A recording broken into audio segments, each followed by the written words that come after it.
Rapaz, hoje é dia de podcast. Tem gente que tem que gravar, não ficar jogando aqui até que hora? Bom, se a IA não derrotar nós dois antes disso... Mas vamos pra mesa então, vamos falar de inteligência artificial, né? Bora lá. Bora lá. Valeu.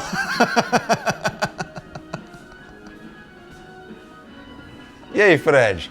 Hoje o episódio aqui é especial do Doriflix. Eu estou recebendo o Fred Comério. Ele é um especialista aí em IA. Além de um grande amigo, é um especialista em IA. Prazer em ter você aqui comigo no Doriflix.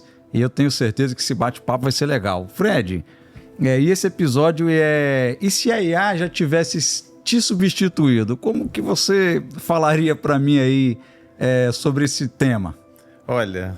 Foi um prazer estar aqui, Dorimar, obrigado pelo convite. Um abraço aí a todo mundo que está assistindo. E eu sou meio cético com essa questão. Eu não acredito que, na verdade, a gente sabe, né, a gente que trabalha diretamente com inteligência artificial, sabe que ela ainda não é capaz de nos substituir. Eu, por exemplo, não acredito que um modelo de inteligência artificial hoje consiga substituir uma pessoa, porque a inteligência artificial é a simulação da inteligência humana, mas ela não é de fato uma consciência, ela não é uma AGI ainda, uma inteligência artificial geral. Então eu vejo a inteligência artificial muito mais como uma ferramenta que vai conseguir expandir em muitas capacidades humanas, mas a inteligência humana ela ainda é fundamental para poder ser a mente por trás das ações da inteligência artificial. A inteligência artificial por si só, ela não vai conseguir, por exemplo, gerir uma empresa, ela não vai conseguir gerir sozinha, ela é uma ferramenta. Então essa pergunta meio que seria, se a gente fosse fazer uma analogia com as outras tecnologias, você pode falar, o computador substituiu o ser humano? Não, ele pode substituir algumas atividades que o ser humano fazia de maneira manual, de maneira artesanal. O veículo, né, o automóvel, ele substituiu o homem? Não, ele apenas potencializou capacidades logísticas da civilização. A inteligência artificial é mais uma ferramenta que foi construída, obviamente, em cima, né, da computação, da matemática, né, da estatística e de uma área muito específica ali que a gente chama de aprendizado de máquina, mas ela ainda é uma ferramenta. Então, uma ferramenta ainda não consegue substituir a capacidade humana na sua plenitude, que é algo... A inteligência humana é uma inteligência biológica, né? Uma inteligência que foi fruto de milhões de anos de evolução, baseado num único algoritmo, né? Eu sempre comento isso, que é o algoritmo do erro, né? Os nossos ancestrais que cometeram menos erros deixaram os descendentes, e isso foi fazendo com que a nossa espécie evoluísse e a gente desenvolvesse a capacidade cognitiva que a gente tem hoje. A inteligência artificial, ela simula essas capacidades cognitivas aplicadas em contextos muito específicos. Mas ela, de fato, ela não substitui a nossa autonomia, né, que nós temos aí como seres humanos. Então, não, a IA ainda não vai te substituir. Quem vai te substituir é aquele cara que usa as ferramentas de IA melhor do que você e é mais produtivo do que você. Tá vendo aí, pessoal? Tá todo mundo com medo, achando que a IA vai te substituir. Na verdade, não é. E eu acabei de escrever um artigo exatamente sobre isso, Fred. Eu falei o seguinte, a IA tá no comando? Não, ela, na verdade, ela te auxilia em várias ações de modernização da empresa ou auxilia em agilidade, em tomada de decisões com número, etc. Mas eu deixei bem claro que o cérebro humano ainda está no comando. Então, basicamente, o que você falou e fez muito sentido, buscou lá assunto dos nossos ancestrais e eu achei legal. Então, pessoal, a IA não te substitui, mas quem sabe utilizar muito IA, esse sim vai te substituir. Eu digo assim, né, algumas funções que elas possuem uma capacidade pouco cognitiva para você desempenhar, elas podem ser substituídas sim por programas de computadores com capacidade de inteligência artificial. Mas existem muitas outras atribuições que nós humanos ainda precisamos lidar no dia a dia, que hoje modelos de inteligência artificial não têm capacidade, né, de lidar com esse tipo de problema. Eu acho que, por exemplo, a questão de julgamentos, né, julgamentos éticos, por exemplo, morais, esse tipo de coisa é impossível para um modelo matemático tomar a decisão, porque envolve aspectos culturais, aspectos subjetivos, né, aspectos ali muito inerentes da natureza humana que a gente ainda não é capaz de replicar isso em modelos matemáticos que vão, né, dar origem ali a modelos de inteligência artificial. Agora, existem tarefas que são tarefas extremamente repetitivas que nós, humanos, ainda somos obrigados a fazer no dia a dia, ou tarefas como, por exemplo, de análise de grandes quantidades de dados que o cérebro humano tem suas limitações biológicas para lidar, que aí sim, modelos de inteligência artificial são formidáveis, né, para executar esse tipo de tarefa. Mas, óbvio que qualquer modelo de IA depende muito dos dados, das informações e principalmente de contexto. E é aí que eu acho que a maioria das pessoas esbarra ou acaba tendo uma experiência ruim ou acaba tendo uma noção errada de como é que funcionam esses modelos, principalmente os modelos generativos, como o ChatGPT. Por quê? O ser humano ainda precisa dar o prompt correto, o comando correto, né? Tanto é que a engenharia de prompt virou uma habilidade, né, necessária em 2025 e que há 2, 3 anos atrás ninguém falava sobre isso, Me né? permita entrar nesse assunto, mas em 2023 para 2024 eu fiz uma palestra no Rio de Janeiro e aí eu falei sobre engenheiro de prompt, né? As Big Techs já estavam pagando entre 230 a 500 mil dólares ano porque essa habilidade seria tão necessária agora em 2025 que a gente não estava enxergando isso lá atrás. E você falou uma pauta, vamos dizer assim, que a IA ela não tem como fazer esses julgamentos, né, em cortes ou decidir ali como os juízes decidem, né? Me lembrou uma cena que é muito clara na internet, né? Uma juíza, ela tem que decidir um caso entre quem fica com a guarda de um cachorrinho e ela deixa o cachorro decidir. Ela soltou e o cachorro foi para o dono. Então, assim, uma IA nunca decidiria isso aí e ficou muito claro na sua fala. E eu vejo o seguinte, que a maior dificuldade, na verdade, de nós, eu particularmente, nos últimos 8 anos, eu tenho trabalhado muito especificamente em como trazer essas tecnologias de inteligência artificial, que às vezes estão até no mundo acadêmico, às vezes elas estão num grau de maturação ainda um pouco, né, não estão totalmente prontas ainda para utilização em ambiente corporativo, e como que você coloca aditivos, né, controles adicionais, né, faz uma série de tratamentos em cima desses modelos para que eles sejam confiáveis para você utilizar isso dentro de um ambiente empresarial, né, que é um ambiente com... Você precisa de um alto grau de eficácia desses modelos. E aí, tudo começa, eu acredito, pela literacia, pelo letramento, né, uma questão cultural. A gente, de uma geração, quando a gente começou a trabalhar, a gente ouvia falar que, isso há 30 anos atrás, mais ou menos, que o analfabeto digital, ele era aquela pessoa que não sabia lidar com o computador pessoal, por exemplo. Não sabia utilizar um Windows, um Office, né? Aplicativos de maneira geral. Depois isso meio que passou para os celulares, né? O cara que é analfabeto digital é aquele que não consegue utilizar um WhatsApp, né, pedir um lanche, né, no iFood, etc. E agora a gente está vivendo uma transição onde o analfabeto digital é aquele que não consegue utilizar os modelos de inteligência artificial justamente porque ele não consegue acompanhar o grau de produtividade de quem já utiliza. Mas eu acho que para você conseguir utilizar esses modelos na sua plenitude, porque a maioria dessas aplicações que a gente utiliza, ou desses modelos que vêm embarcados nessas aplicações, elas são modelos conhecidos como modelos de base, né? É uma tradução meio estranha para a gente falar foundations models ou modelos de fundação, que são modelos de IA treinados com tantos dados que você pode utilizá-los para... É um modelo de propósito geral que você pode adaptar para várias situações diferentes ou vários processos de negócio diferentes.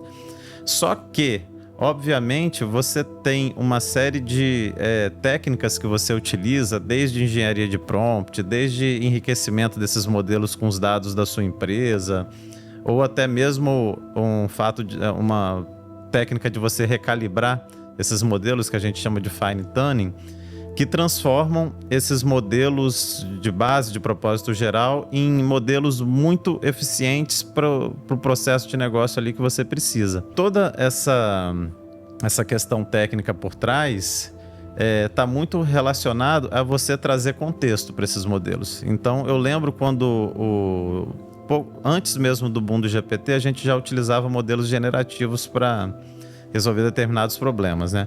Depois que teve o boom do ChatGPT, que aí pipocou aí mais de 300 milhões de usuários ali em menos de um mês, né? Nunca uma aplicação fez tanto sucesso. Eu vi que o pessoal começava a tentar utilizar esses modelos como se fosse o Google, né? E aí perguntavam coisas, por exemplo, quanto é que ficou o último placar aí do jogo do Flamengo de semana passada? E ele, obviamente, né, quem sabe como esses modelos funcionam, certo, principalmente quando eles surgiram, né, que eles não tinham capacidade de fazer busca na internet, nada, só estava ali com os dados que foram treinados, dados de meses, às vezes anos atrás, ele dava a resposta que ele melhor conseguia montar essa resposta. E aí isso meio que caiu num descrédito assim de que essas aplicações não eram confiáveis. Mas isso tudo estava relacionado à falta de contexto que você trazia junto, né, da sua pergunta, né? O jeito correto de você utilizar esses modelos é dando contexto para eles, é trazendo junto da sua solicitação dados para que ele analise e te entregue a melhor resposta possível com aquele input, né, que você deu. E quando as pessoas passaram a ter o mínimo de noção, né, desse funcionamento, né, dessa arquitetura, ou simplesmente de uma maneira mesmo intuitiva, elas foram aprendendo de maneira intuitiva, com base em tentativa e erro, elas conseguiram resolver vários problemas que elas não conseguiam resolver antes, né? E aí, agora a gente está numa fase em que isso está extremamente popularizado. Todo mundo agora utiliza o ChatGPT no trabalho para responder e-mail, para analisar documento, etc. Só que agora a gente está num outro ciclo de problema que está relacionado à privacidade desses dados. Por quê? Quando você utiliza essas aplicações, né, como o ChatGPT, etc., Google Gemini, né, Anthropic Cloud, ninguém lê o disclaimer ali quando você cria conta. E aí você está colocando, né, dados ali da sua empresa no meio da conversa, e esses dados vão para os bancos de dados, né, dessas grandes empresas, que eles podem ser utilizados para treinar esses modelos, né? É provável que isso aconteça? Depende, né, da informação que você coloca lá. Mas, de qualquer forma, você já teve um incidente ali de segurança da informação. Então, eu acho que essa questão, fazendo essa tangente toda, para mostrar também que essa parte de literacia ou de letramento em cima disso não consiste só em você aprender a utilizar ou a extrair o máximo desses LLMs, desses modelos, mas também uma série de preocupações de segurança que você precisa ter para utilizar essa tecnologia no mundo corporativo, né? De maneira segura, exatamente, utilizando plataformas que garantem a privacidade dos dados, né? Em muitos contextos, por exemplo, você precisa de implementações ali, por exemplo, que rodem esses modelos localmente. Enfim, tudo depende do contexto, né? Do tipo de indústria que você está inserido, do tipo de regulação que você está inserido. É isso. E aí a gente conversando um tempo atrás, trazendo aqui para essa pauta, eu perguntei, mas as pessoas que têm 40 anos vão ficar para trás? Você falou, não, muito pelo contrário. Essas pessoas têm muito mais capacidade de interagir ali com seja lá qualquer IA, GPT, Anthropic Cloud, porque elas têm mais contexto, né? A quantidade de informação que elas têm, elas conseguem fazer com aquela solicitação ali, que aquele prompt seja muito mais completo para que a máquina também, o algoritmo, traga para ele uma resposta completa. Ou seja, quanto mais informação qualificada que você entregar para uma inteligência artificial, melhor vai ser a resposta dela. É isso, né, Fred? Eu acho que tem a ver com a capacidade da geração X, por exemplo, e outras gerações, né? A incapacidade das novas gerações em se comunicar e de conseguir formular melhor as perguntas, né? Tem a ver com a riqueza vocabular, tem a ver com você conseguir explicar para o programa, dentro do prompt, exatamente o que você precisa, dando exemplos do que você precisa. E aí, pesquisas mostram que as novas gerações elas têm mais dificuldade em expor verbalmente essas ideias. E aí, com isso, consistem em prompts mais pobres. E quanto menor o detalhe ali, uma tendência de você ter uma resposta mais incompleta ou uma resposta que a gente chama de alucinada, né? Isso é uma Porque a alucinação desses modelos de inteligência artificial, eles basicamente se dão pela falta de contexto ou pela falta de informação, de dados sobre aquele tema que ele tem na sua camada de treino. Porque esses modelos, eles...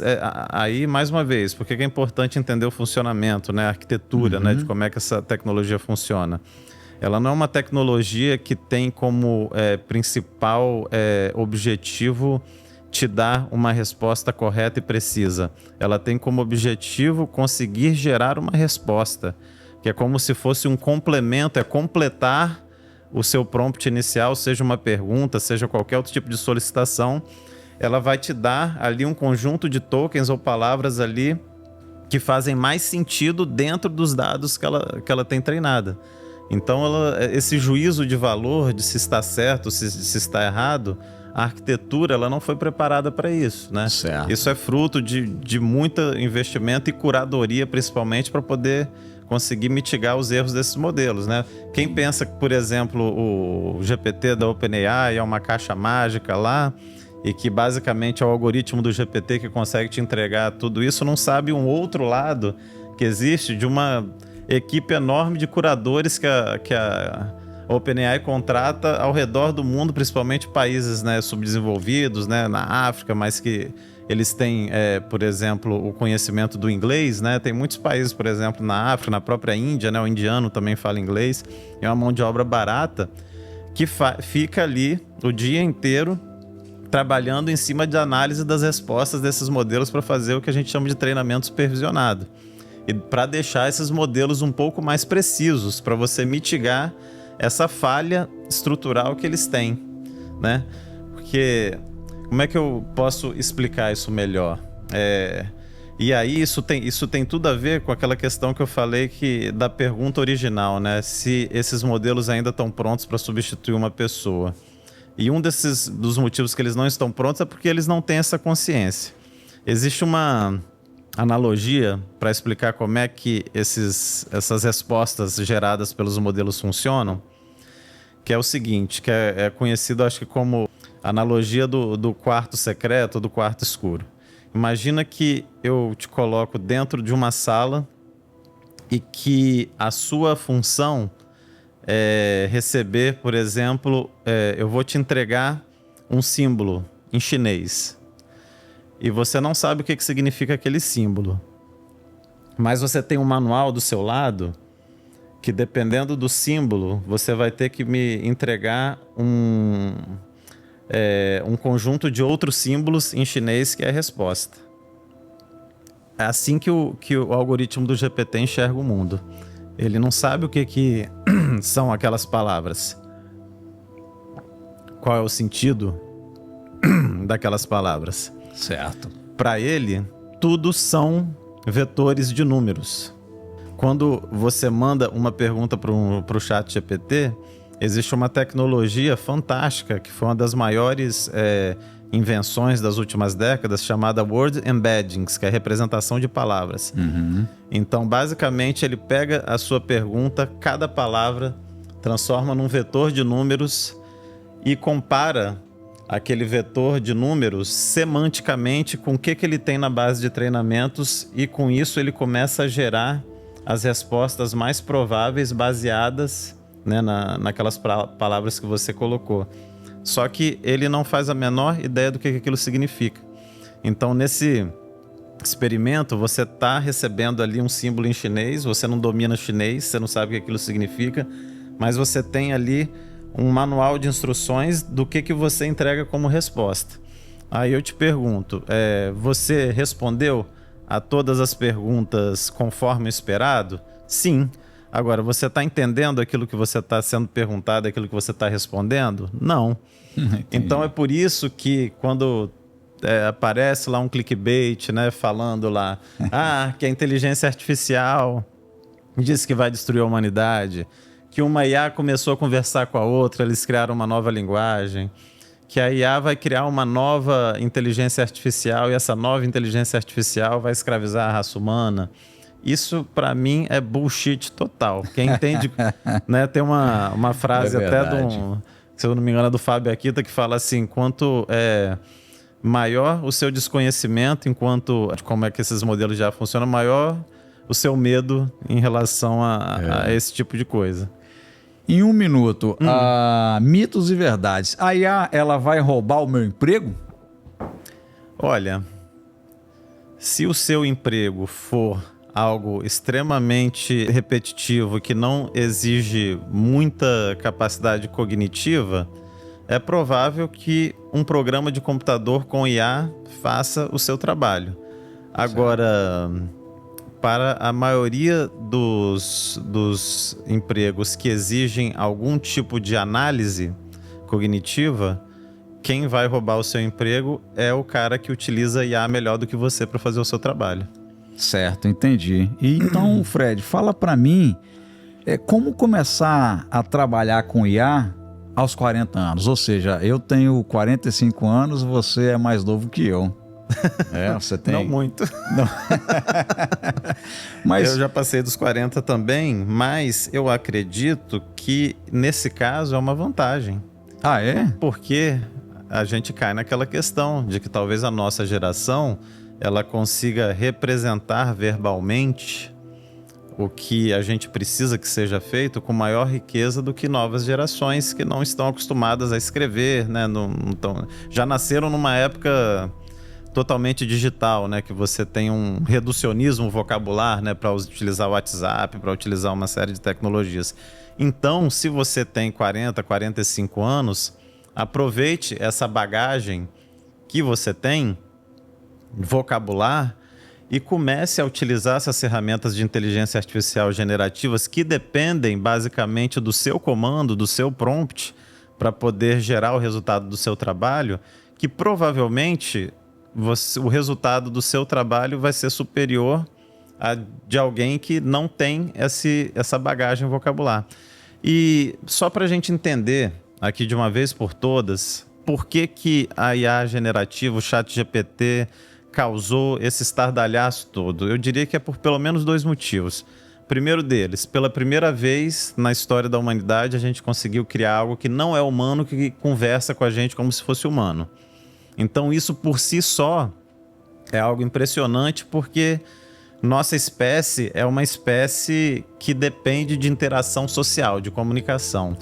E hoje, cara, isso é tão evidente que se você pegar uma estimativa de para qual utilidade hoje as pessoas mais utilizam o ChatGPT, é para fazer autoterapia. Para poder ter alguém para conversar. Olha que isso é ao mesmo tempo que é interessante, curioso, é preocupante, né? Que mostra também que a gente, né, tá numa epidemia de... Independente do algoritmo, talvez, né? Não, uma epidemia de problema de saúde mental mesmo, né? Exatamente. Que tá assolando a nossa geração. Agora, o segundo motivo, né, dessa explosão, né, toda, né, dessa revolução do ChatGPT, é porque agora quem vai fazer o resultado do nosso trabalho, na maioria das vezes, é o modelo de IA, não é mais a gente. A gente foi treinado a vida inteira para gerar o resultado do nosso trabalho, né? O output lá do seu trabalho. Certo. Se você é jornalista, você foi treinado para redigir uma matéria. Se você é advogado, você foi treinado para redigir uma peça. né? Ou foi treinado para fazer algum relatório, né? Se você é um contador, etc. Coisa. Esse trabalho agora cada vez mais vai ser de um modelo de inteligência artificial. O seu papel como ser humano agora é dar o comando correto, dar o contexto correto, né? Detalhar exatamente, né, o que você precisa para que esse modelo gere o seu trabalho para você e você agora valida o resultado do modelo. Para as arestas, faz as correções ali, ajusta e assina e se responsabiliza por aquilo. Só que você vai fazer isso e sua produtividade vai aumentar em 5, 10, às vezes 50 vezes, dependendo da natureza do seu trabalho. É isso que eu ia te perguntar, Fred. Por exemplo, vocês que têm 40 a mais, né, às vezes ficam assustados que eu não sei mexer com tecnologia, eu não sei trabalhar nem o que é inteligência artificial. Muito pelo contrário, o que o Fred falou aqui é importantíssimo e interessante, porque a bagagem que nós temos de conhecimento, bagagem de estudo, quantas cabeças aí de 40 anos, inclusive tem matérias de empresas contratando pessoas de 45 mais pela bagagem, né, que eles possuem, pela experiência, para exatamente trabalhar com inteligência artificial. Com engenharia de prompt. Com engenharia de prompt, ou seja, para exatamente fazer o que é a geração que é mais nova, que domina essa área, não consegue fazer. Ou seja, então depende muito mais de você parar um pouco, entender o que é inteligência artificial, estudar, né, como ser um novo ator ali, fazendo um trabalho junto às novas tecnologias, né? Seja lá qual IA que vai ser utilizada, qual seja lá a sua profissão. A ideia é o seguinte: utilizar inteligência artificial 45 mais ainda é possível, então. Sim, todo mundo pode ter seu próprio estagiário. Olha que legal, fala um pouco mais sobre isso. Como esses modelos eles são grandes ferramentas que se adaptam às atividades, né? Uma série de atividades que a gente consome no dia a dia. Então, por exemplo, eu sempre fui um péssimo designer, desenhista, né? Geração de imagem, etc. E hoje eu tenho o meu estagiário lá, né? Que seja o próprio ChatGPT, seja o Gemini, seja o Midjourney, para poder gerar imagens. Certo. Eu consigo gerar imagens tão boas quanto um profissional de design utilizando essas ferramentas? Claro que não, porque eles têm muito mais contexto do que eu. Como é a área de atuação deles, eles vão fazer a saída do trabalho deles, né, o resultado do prompt deles vai gerar, né, desenhos muito melhores que os meus. Só que antes eu não tinha condição nenhuma de atingir a mediocridade em uma série de atividades que hoje eu consigo sair da mediocridade. Agora, se bota, por exemplo, no lugar de um microempreendedor, que antes ele precisava, por exemplo, para fazer um copy, precisava de um profissional de marketing que ele não tinha. Para fazer um diagrama, para fazer um desenho, para fazer um logotipo, ele também precisava contratar por fora algo que ele não tinha. Eu posso dizer para vocês que a mediocridade, e aí eu estou falando da mediocridade sem nenhum demérito, assim, que é você fazer algo mediano, né, de qualidade mediana. Isso está às mãos de qualquer um utilizando essas ferramentas de IA que em segundos conseguem criar para você música, áudio, vídeo, imagem, texto, etc. E isso é uma grande revolução cognitiva, se você for parar para pensar, porque isso faz com que qualquer pessoa tenha acesso e consiga por si só criar uma série de elementos que antes ela não tinha capacidade. O que vai diferenciar, assim, e o que vai ser o fora da curva? O que vai ser o gourmet?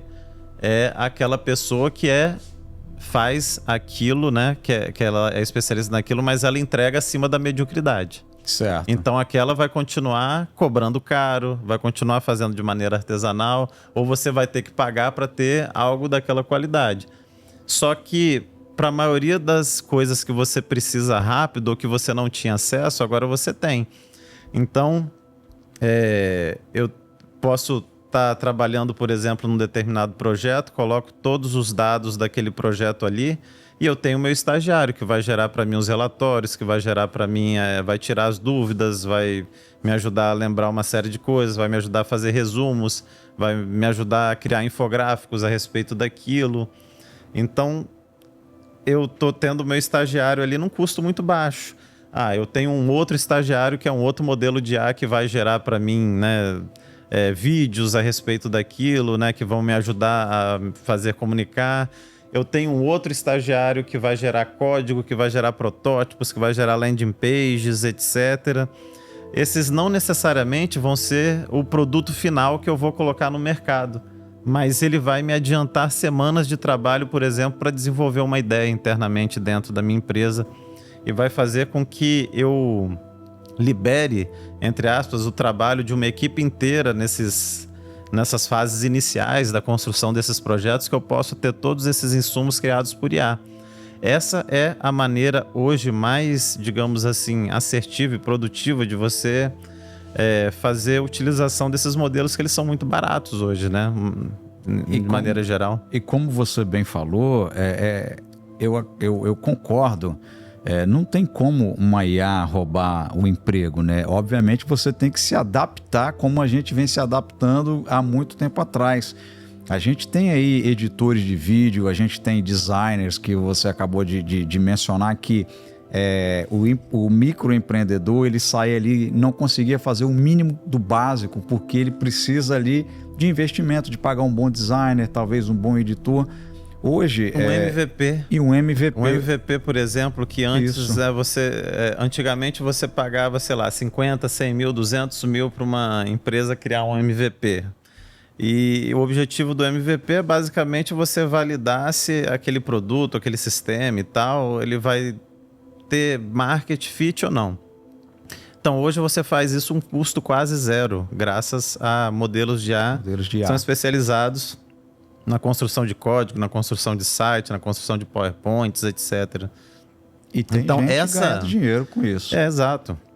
Então, acho que a grande revolução, ela vem da utilização desses modelos de IA, e às vezes essa revolução nem são das grandes empresas como Microsoft, Google, Facebook, né, a Meta, que detém esse monopólio desses grandes modelos de IA, mas sim das startups que são construídas consumindo esses modelos para te dar ali funções muito específicas que você precisa, né? Certo. E aí, Fred, ainda neste assunto, eu tava comentando que um bom profissional, né, a gente está falando a IA vai roubar o nosso emprego. Não, muito pelo contrário. Você pode agregar o teu trabalho alinhado à IA. Um designer pode melhorar pela capacidade que ele tem de desenhar, a quantidade de informação que ele tem e lições aprendidas, ele pode utilizar a IA para aquilo que seja melhorado, inclusive acelerar o trabalho dele, da mesma forma que uma equipe de edição pode utilizar o Gemini, né, com o novo View 3 aí, que cria várias cenas. A gente sabe que é IA, mas um bom profissional, ele sabe fazer com que aquilo ali seja uma cena que ele precisaria talvez ir na rua, no escritório, fazer uma captação, mobilizar uma área, pessoas, microfone, ele pode fazer com IA e utilizar aquilo no trabalho dele. Ou seja, não está substituindo o emprego dele, muito pelo contrário, está ajudando ele a melhorar a entrega lá no produto final. Ou seja, a IA, ela consegue elevar talvez o nível aí de pequenos negócios a grandes negócios. Pegar um MVP, que é puro teste, para saber se a pessoa ali realmente vai comprar o meu produto ou aquilo tá testado pelo mercado e agora sim eu vou botar um aporte financeiro, vou correr atrás de investidor. Precisava antes correr atrás do investidor para colocar dinheiro na sua ideia para saber se ia dar certo. Hoje o caminho é o contrário. Muito além do que, você pode utilizar esses próprios modelos de linguagem, essas próprias aplicações baseadas nesses LLMs para poder aprender também, né? Tem isso também. Então, tem uma pesquisa, né, que mostra que, obviamente, né, isso é comum de todas as tecnologias, que esses modelos de AI estão emburrecendo a população. Mas isso também Eu lembro que esse papo também acontecia na época da televisão. Lembra que falava que se você assistisse demais televisão, você ia emburrecer ia também. ficar burro, né? E aí eu pesquisando também descobri que na época do rádio se falava a mesma coisa, né? Que você ficar o dia inteiro só ouvindo no rádio, você vai também vai emburrecendo, né? Vai diminuindo sua capacidade cognitiva. Eu acho que existe um fundo de verdade nisso, que é quando, por exemplo, você utiliza, por exemplo, o ChatGPT como atalho para resolver as coisas. Então, por exemplo, o professor te passa lá um trabalho na escola, você simplesmente pega a resposta ali, assume aquela resposta só para poder entregar o trabalho. Aí realmente você está fazendo uso de um atalho, você está sendo preguiçoso. Delegando para uma IA. Agora, você subutilizar uma ferramenta incrível que pode te explicar sobre aquele assunto e você, né, descobrir sobre aquele assunto, né, é como se fosse um oráculo, né? Então, em vez de você utilizar simplesmente para responder a pergunta, você pode utilizar esses modelos para poder te ajudar a pensar sobre aquilo, para te ajudar a resolver problema, para te trazer uma visão diferente da que você tem, para aumentar a sua massa crítica a respeito de processos da sua empresa ou sobre um tema que você esteja estudando. Então, uma dica que eu dou aqui, se eu pudesse dar uma dica para quem, né, está começando a utilizar essas ferramentas de inteligência artificial, é que utilizem mesmo para ter, muitas vezes, um contraponto, né, em cima das decisões que você toma no dia a dia, se realmente aquilo é a melhor decisão, trazer mais informações sobre aquele tema, né, que tem, sobre aquela disciplina que você está tendo que lidar, te trazer exemplos, hoje eu faço o meu trabalho assim. Certo. Agora, se eu fosse trazer as melhores práticas, como que teria que ser esse meu trabalho? Né? O que eu teria que desenvolver, né? Então, se eu faço todo dia um relatório lá específico, se eu fosse trazer um padrão mesmo de mercado para eu desenvolver aquele relatório, o que deveria ter no meu relatório? Então, isso enriquece muito, né, as nossas entregas, né? Tanto do ponto de vista de estudo, quanto profissional, quanto até mesmo de reflexão a respeito das nossas convicções. Assim, então, é uma ferramenta extremamente poderosa que pode ser usada também para esse autodesenvolvimento. Cara, que importante a sua fala, e é interessante também. Acredito que a inteligência artificial está aí para nos ajudar a gerar mais valor e mais entrega no nosso dia a dia e não delegar tarefas sem a gente raciocinar, né? O cérebro humano sempre vai estar no comando e as IAs vão estar ali nos ajudando. Fred, e aí vai uma pergunta: como começar a aprender IA aos 40 anos? Olha, a gente vive numa era em que o conhecimento nunca esteve tão disponível, né? Então, o próprio YouTube é uma fonte inesgotável de materiais de treinamento sobre qualquer assunto. Hoje em dia você tem plataformas de estudo online, né? Por exemplo, na área de tecnologia, eu poderia citar a Alura, poderia citar a Udemy. Tem pelo menos ali uma centena de plataformas voltadas para estudo, né, online. Não deve ser muito difícil também de você encontrar essas ofertas, né, baseadas em Hotmart, em Pipefy, de cursos, né, que você compra, né? Sim. Então, é um investimento em educação, na minha opinião, ele nunca é um investimento perdido, né?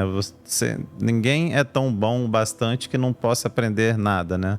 Utilizando algum desses materiais. Existem pós-graduações, hoje em inteligência artificial, em IA para negócios. Eu mesmo, por exemplo, ministro, né, algumas disciplinas, né, de uma pós-graduação que a gente chama lá de Business AI. Ok. Agora, ou se você já é da área de tecnologia, existem aquelas pós que são mais técnicas, mais mão na massa. Você pode usar os próprios modelos de linguagem para começar a aprender sobre os assuntos, né, pesquisar, né, por exemplo, usar o próprio ChatGPT para você explorar como você pode utilizá-lo para resolver os problemas do seu dia a dia, do seu trabalho. Traz esse contexto para o modelo de linguagem.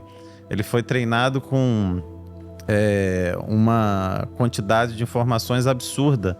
É muito provável que em algum lugar do pré-treinamento dele tem uma série de conteúdos sobre a sua área lá que ele pode trazer para você e pode trazer insights, né, de como você utilizar essas ferramentas. E nisso, especialmente, a IA é muito boa, né? Eu lembro de um case fantástico de inteligência artificial onde você tirava, né, uma série de imagens, né, do fundo do olho, né, do fundo da retina, e a partir dessas imagens da retina, um modelo de IA conseguiu diagnosticar com uma precisão absurda um tipo específico de diabetes. Certo. Né? Por conta de uma alteração que acontecia no fundo da retina, né? E aí, com o passar do tempo, né? E isso só os modelos de inteligência artificial, só ciência de dados, né? Aí é que eu falo que a IA como ferramenta, ela amplifica as nossas capacidades, coisa que a gente não conseguiria encontrar essas correlações apenas com o cérebro humano por causa da quantidade de dados que o cérebro humano consegue analisar por vez. Esses modelos começaram a achar correlações a respeito se aquela pessoa era tabagista ou não, se ela tinha probabilidade de ter ataques do coração nos próximos 5 anos, com uma previsão enorme, né? Enfim, uma série de outros diagnósticos possíveis a respeito dessas imagens, né, do fundo, né, do olho, né, do fundo da retina, e que seriam impossíveis, né, sem inteligência artificial. Sem inteligência artificial. E aí, para você ver que a grande sacada é justamente você, e que talvez possa resumir, né, muito do que a gente falou aqui. Sim. É o conceito de inteligência aumentada, que é a inteligência humana aliada com a capacidade de processamento, né, e de análise de dados da inteligência artificial, trabalhando em conjunto para conseguir dar solução para os problemas, né, relevantes, né, da sociedade. Entendi. E aí você vai ter resolver problemas relacionados, por exemplo, à cura de doença, a novas drogas, né, que podem melhorar a qualidade de vida. Isso aí. Fala-se muito, por exemplo, do aumento da produtividade, que podem gerar uma renda básica universal, que teórico e hipoteticamente pode acabar com a fome no planeta. Enfim, o potencial, eu vejo que ele é muito grande também para melhorar a qualidade de vida das pessoas. Essa questão mais apocalíptica, eu acho que é muito porque é a notícia que vende, né? Eu faço um paralelo muito próximo, assim, de uma outra grande revolução tecnológica que existiu, que foi a eletricidade, que mudou o mundo. Mudou. E a eletricidade, logo no início, existia um grande ceticismo, né, das pessoas utilizarem máquinas elétricas, que a máquina elétrica ia acabar com os empregos, que ela ia, né, causar uma série de problemas. E você vê hoje a qualidade de vida que a gente tem graças à eletricidade. Então eu vejo a inteligência artificial com um potencial muito grande de seguir esse mesmo caminho e passar a nós sermos dependentes totalmente da inteligência artificial, mas porque ela traz uma melhoria absurda da qualidade de vida, né, a longo prazo. É exatamente isso. E Fred, então, para aprender tecnologia de inteligência artificial, precisa ser técnico ou apenas curioso depois dos 40?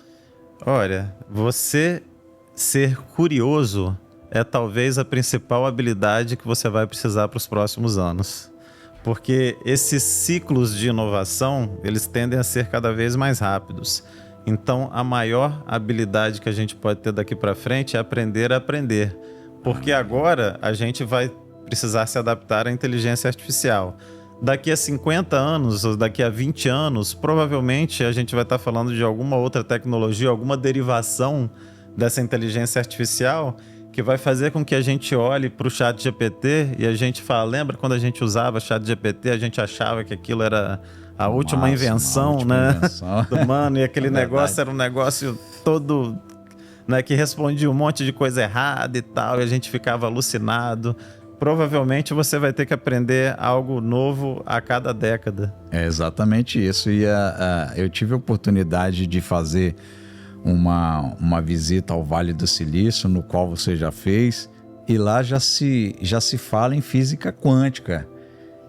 E isso deixa algumas pessoas aí assustadas, porque física quântica, pessoal, é um assunto para um outro momento, talvez, para um outro episódio, mas é algo que é real. Não, é porque também, ultimamente você teve notícias, se eu não me engano, que a própria Microsoft evoluiu bastante na questão do desenvolvimento de computadores quânticos, né, de computação quântica.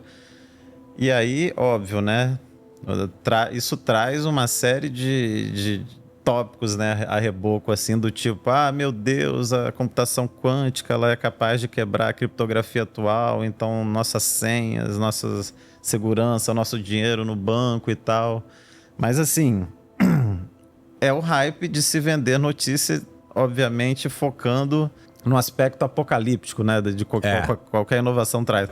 Agora, muito provavelmente, até a gente conseguir estabilizar os computadores quânticos, até a gente conseguir ter a produção disso em massa, até a gente ter a utilização disso, os próprios algoritmos de criptografia, eles vão sofrer uma evolução natural que também podem ser baseados em computação quântica.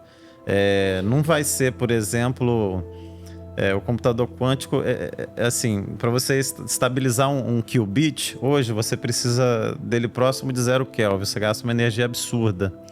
Então, imagina que o custo desse computador, hoje, por mais rudimentar que ele seja, já é absurdo.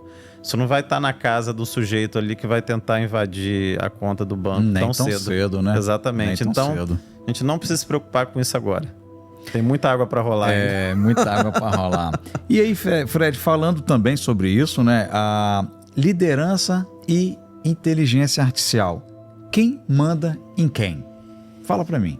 Olha, vamos fazer a analogia da ferramenta, né? Quem manda no seu carro? É você ou é o carro que manda em você? Ou é você que manda no seu carro? Bom, eu acho que eu mando no meu carro, porque eu preciso entrar nele, eu preciso ligar, eu preciso iniciar os controles ali, colocar a marcha, né, acelerar para ele andar. Eu que mando no meu carro. Mas no caso da IA, como é que tá isso? Bom, a IA, no momento atual, ela continua sendo uma baita de uma ferramenta de produtividade, mas ela é totalmente dependente de algum humano conseguir programá-la, treiná-la, orientá-la, integrá-la, mantê-la funcionando, né?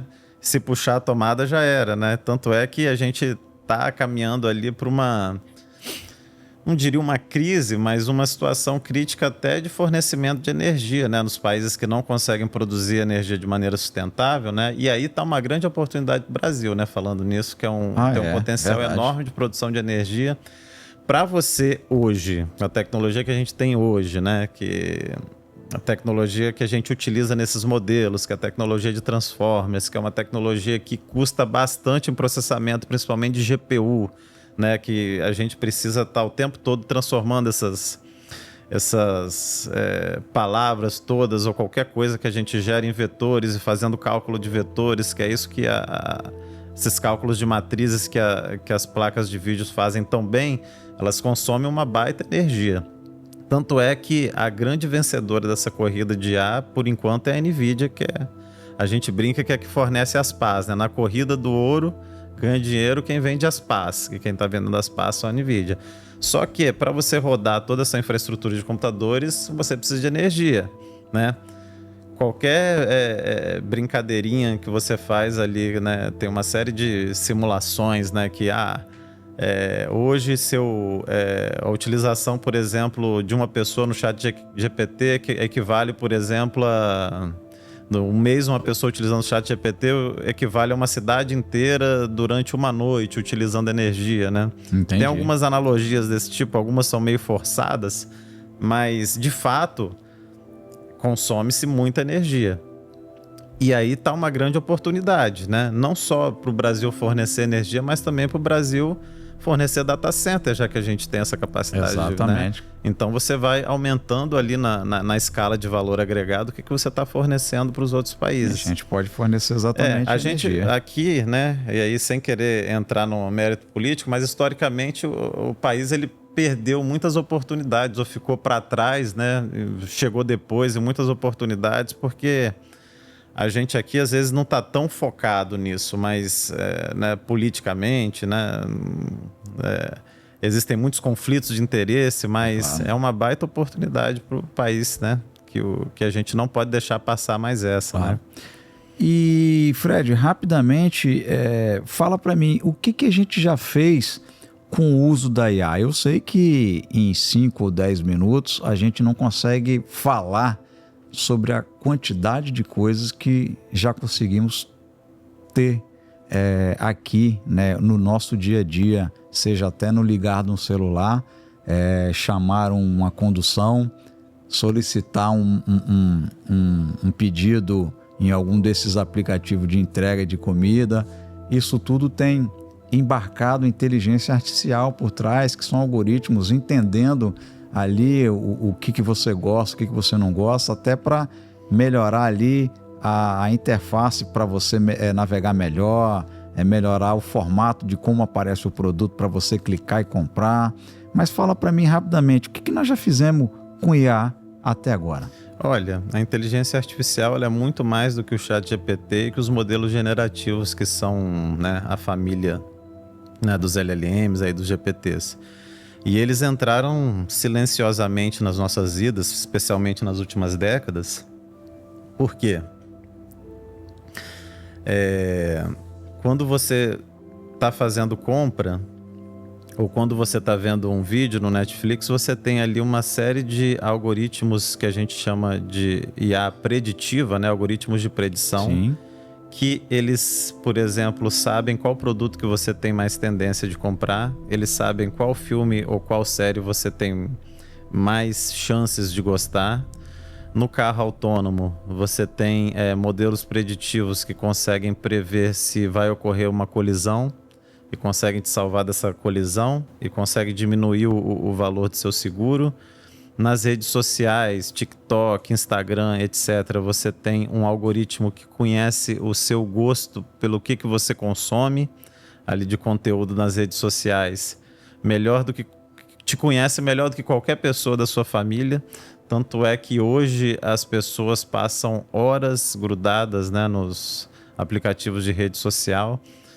O próprio TikTok ele precisa só de alguns segundos ali de amostragem do que você procura ali para poder te fornecer ali um feed personalizado e te prender ali durante horas.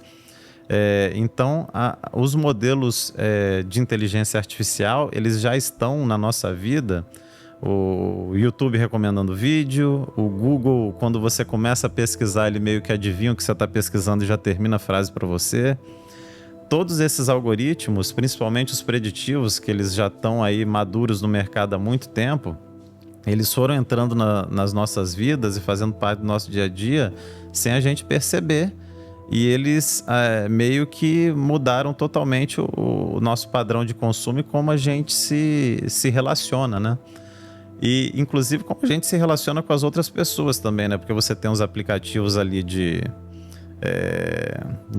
relacionamento, de namoro, etc. Certo. E agora é o mais interessante porque, já que a gente passou no teste de Turing, ou seja, já que a gente criou algo que a gente consegue se comunicar e que se comunica como se nos responde como se fosse um ser humano, vai vir também uma nova geração, por exemplo, sei lá, de aplicativos de relacionamento onde você vai estar se relacionando com IA. E aí o Netflix dos próximos anos, das próximas décadas, talvez não seja você escolher um filme ali que foi gravado, né, por atores e tal, mas um filme que foi totalmente gerado por IA. Ou então um filme em que você escolhe o roteiro. Você é o autor do filme, você é o diretor, você é o produtor. você é o roteirista, e aí Por exemplo, posso chegar, olha, eu quero um filme de comédia com os personagens do Senhor dos Anéis, que faz um crossover ali com Homem-Aranha e tal, e a Netflix do futuro, através de modelos de IA generativa para construção dos filmes, vai gerar para você um filme personalizado. Isso. E aí você pode pegar esse filme que você gerou, talvez, e publicar ali, e as pessoas curtirem aquele filme que você gerou. E aí você vai ter uma nova categoria de influenciador, talvez, que seria aqueles que geram os melhores filmes, ou que geram os melhores livros. Por exemplo, não, eu quero um livro que me ensina inteligência artificial com base, por exemplo, em episódios do Chaves. E aí a Amazon lá digital, a livraria digital, vai gerar aquele livro para você, onde você consegue estudar, lendo ali os conceitos de inteligência artificial, fazendo analogia, por exemplo, com os personagens do Chaves. Um livro que foi gerado ali naquele momento, naquele segundo, personalizado para você.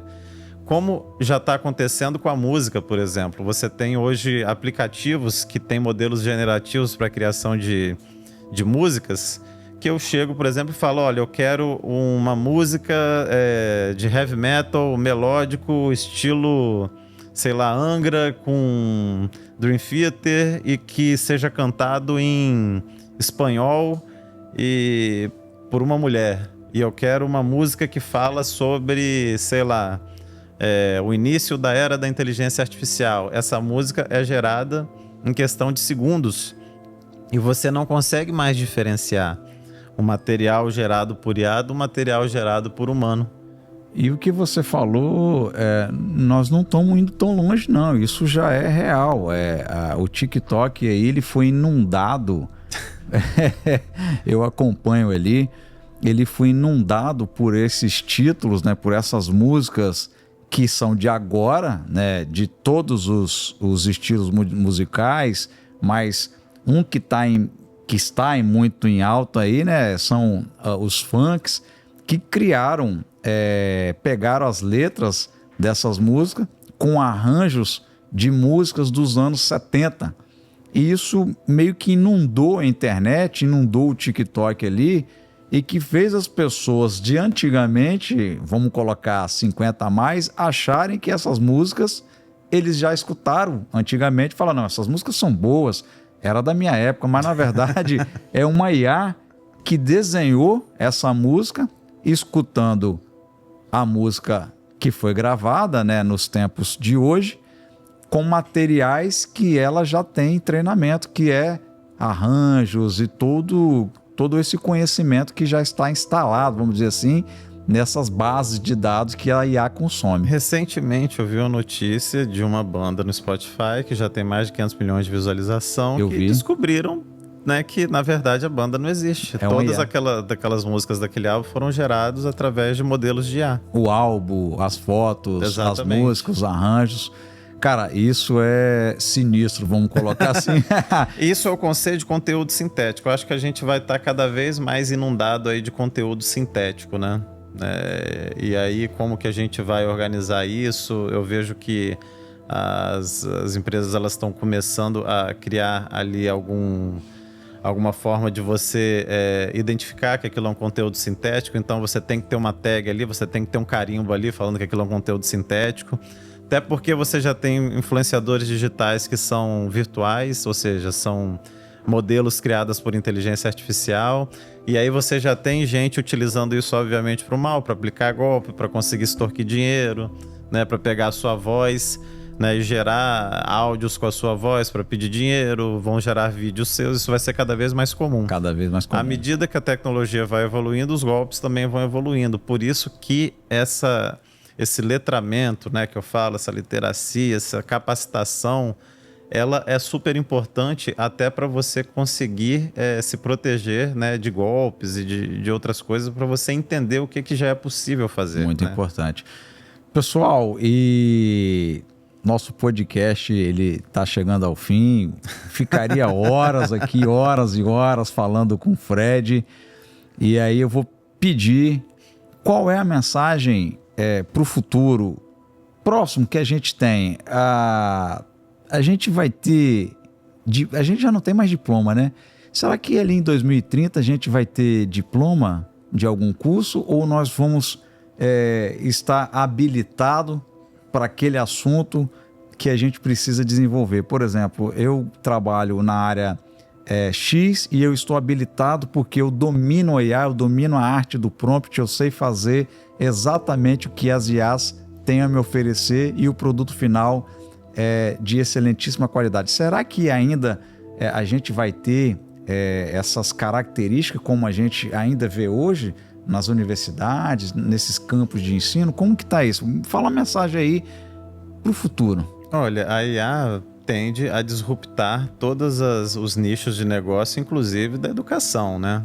Então, todos estão correndo um grande risco, mas vamos trazer isso, talvez, a mensagem, não para as empresas, mas para as pessoas mesmo, né, que estão nos assistindo. Eu acho que, como acontece em todo grande momento assim de transformação, né, de uma tecnologia ou de alguma mudança significativa, os curiosos, os que estão propensos a aprender, eles vão sair na frente. E aqueles que estão acomodados, que estão resistentes, eles vão ser engolidos. E nada mais está acontecendo do que mais um ciclo desses. Então, imaginem que a inteligência artificial é um tsunami que está vindo na sua direção.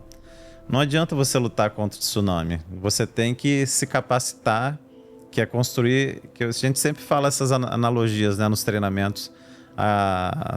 Você se capacitar, você procurar estudar, procurar entender, procurar utilizar, quebrar essa barreira de uso, vai fazer com que você crie a sua prancha. E aí, esse tsunami, em vez de te afogar, você sobe, pega carona nele e você vai longe, né? Ele pode ser o diferencial, ele pode trazer oportunidades que antes não existiam. Toda grande inovação, ela traz junto com, né, uma série de oportunidades.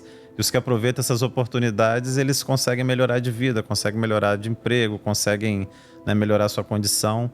Então, basicamente, essa é a mensagem, né? Aproveitem e utilizem essa ferramenta a seu favor, porque é o que vai fazer com que você produza mais, né? Evolua mais rápido e tenha oportunidades que até então você não teria se não fosse a própria inteligência artificial. E isso é uma mensagem realista e não assustadora. É realista, né? E não assustadora. Então, Fred, aquele chamado final, como manter relevante, né? Como nos mantermos relevante nos próximos 5 anos? Mantendo-se curioso. É isso aí.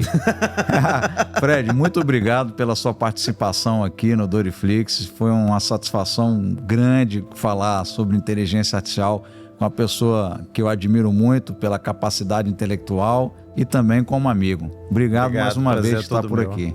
Valeu. Valeu, pessoal. Valeu, pessoal.